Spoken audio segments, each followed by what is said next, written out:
Big changes could be on the way for electronic pull tabs in Minnesota, thanks to a recent court ruling that says the popular games must have no features that mimic a slot machine. As Delane Cleveland reports, there's an effort underway to prevent those changes during these final weeks of the legislative session.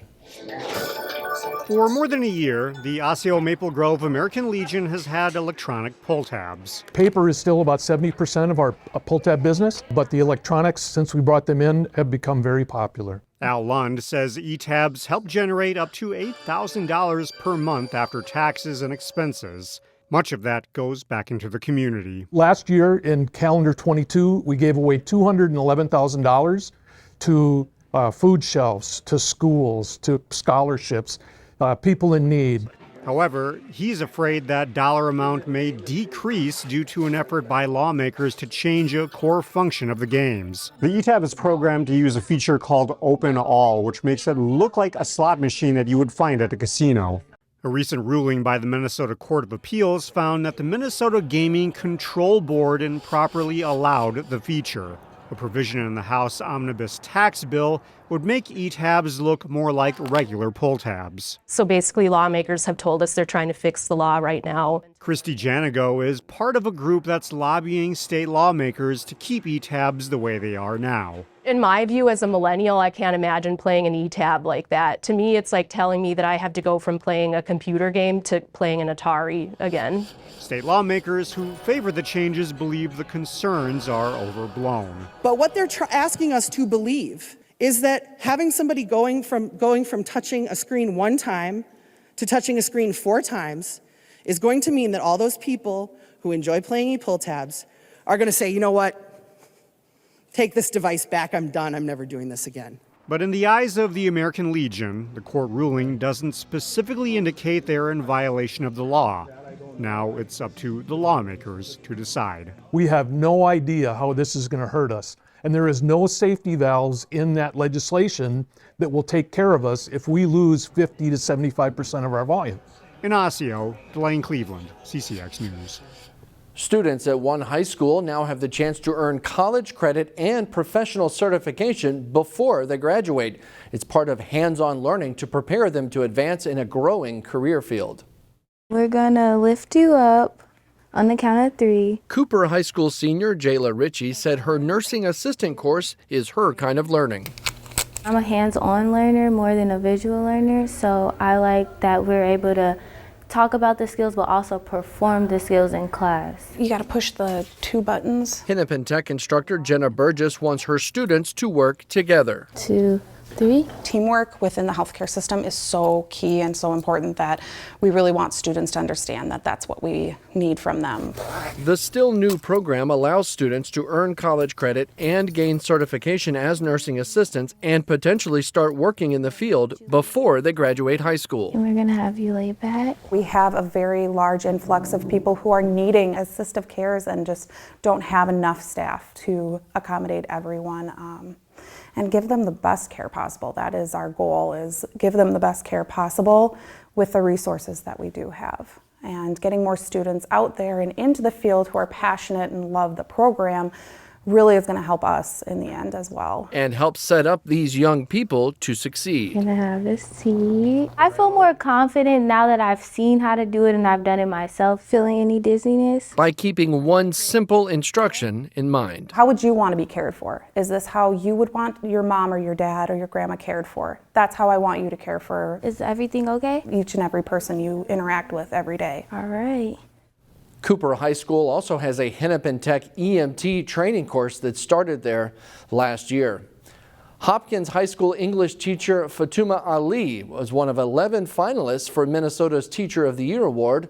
Fellow teachers, parents, community members, and students may nominate teachers for the honor. Ali was recognized in part for the way she connects with students, including her creation of 2 English classes that reflect the diversity and interests of her students. On Sunday, a math teacher at St. Paul's Harding High School, Michael Houston, was announced the statewide winner. Houston was previously a finalist in 2017. He's the first in his family to graduate college and has gone on to do many things, including teaching math to prospective elementary school teachers at Concordia University, and he's also a football coach.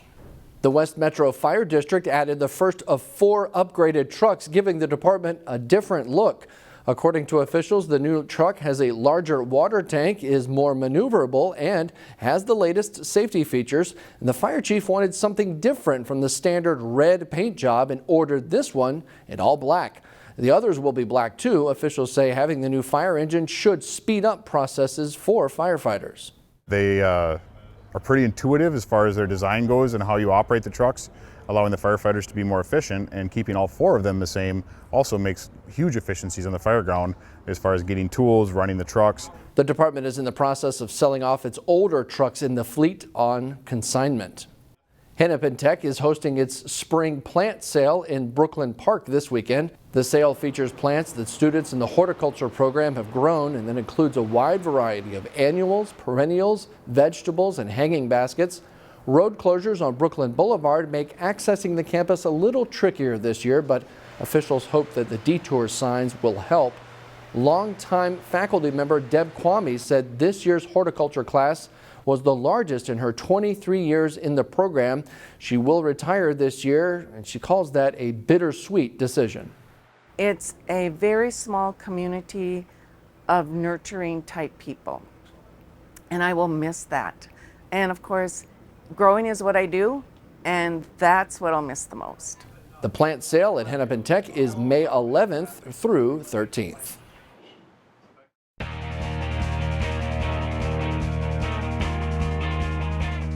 Champlin Park High School opened in the 1992-93 school year, with the first softball team taking the field in the spring of '93.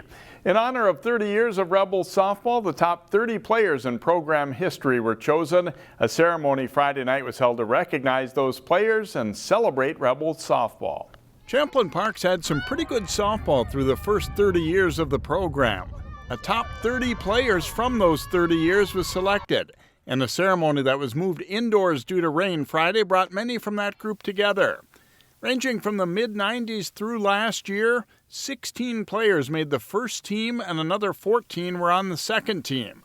It was a special gathering for those players as well as past coaches and families. It's definitely an honor. 30 years went by pretty fast, sounds like, and to be part of one of those top 30 players is really cool. It's fun to see old teammates and fun to reconnect and see where people are at now. Well, it was pretty exciting to be selected. I know that this is like a really important part of my life, was playing for Champlin Park and the fast pitch program here. I have so many good memories, so many good friends that came out of it that I even still, keep in contact from this day. So when I got the message that I was a part of that, I got pretty excited and I was happy to share with my kids. It's always good to come back. It's always good to come back to, the community that you worked for. You got to see, you made your relationships with not only the players, but also the parents and even younger siblings and neighbors. So it's really cool to come back and see those athletes and what they're doing now. I mean, even the older ones that I wasn't part of them, I know a lot of them. Many went on to play college softball or other sports, and some are still involved in softball. Their time as Champlin Park players was a special time for these women. The Champlin Park baseball team is in the hunt in the middle of a wide-open race in the Northwest Suburban Conference. The Rebels are making good progress in this late-starting season. It's a compact schedule made even more hectic because of all the rescheduled games. But Champlin Park is handling it well. The Rebels enter the week in a 3-way tie for second in the Northwest Suburban Conference baseball race with a 5-2 league mark. I think right now we're playing very well on the defensive side, but also the bats are coming around too. Yeah, I'm feeling pretty good about the season so far. Boys have swung it well. We've been doing pretty good. Good pitching and good defense all around, and the bats are coming around too. And I feel like we got a good mix of depth with pitching, and the bats are coming around. We've been swinging it pretty good. I mean, averaging about 10 hits a game here this week, and I like what I'm seeing as far as growth. We've seen some tough arms, so I feel like it's making us better. And ultimate goal is to play your best baseball at the end of the year, and I feel like we're slowly kind of working our way there. So. To say the Northwest Suburban is a balanced league this spring is an understatement. No team has fewer than 2 conference losses, and the upper half teams have taken turns beating each other. Up and down throughout the conference, there's good coaching, good teams, good players. It's kind of a dogfight every night in this conference. So, but that's what makes you great. So. The awful early weather and subsequent postponements means most weeks now are jam-packed with games for the Rebels, which isn't necessarily a bad thing, especially if you are a player. 4 or 5 games a week. It's a grind, but it's awesome. Love coming to the games and just playing. It's fun. I mean, it's a lot on anyone, you know, when you got young kids at home and you're here at the yard until 9:30. We play a lot of night games, so I shout out to my wife who takes care of the kids at night, gets them fed and gets them to bed. Springs are tough on her, but the players love it. We get good turnouts at these games, and it's a blast, and the guys are playing well and having fun. So it's a Champlin Park group that wants to peak at playoff time, and along the way, they hope to stay in the race for the Northwest Suburban title. Champlin Park has games Monday, Tuesday, Thursday, and Friday this week, with home games against Totino Grace Tuesday night and Centennial Friday night. That's all for sports. I'm Jay Wilcox. Thanks for watching CCX. Find more prep sports games and highlights at ccxmedia.org and follow us on social media.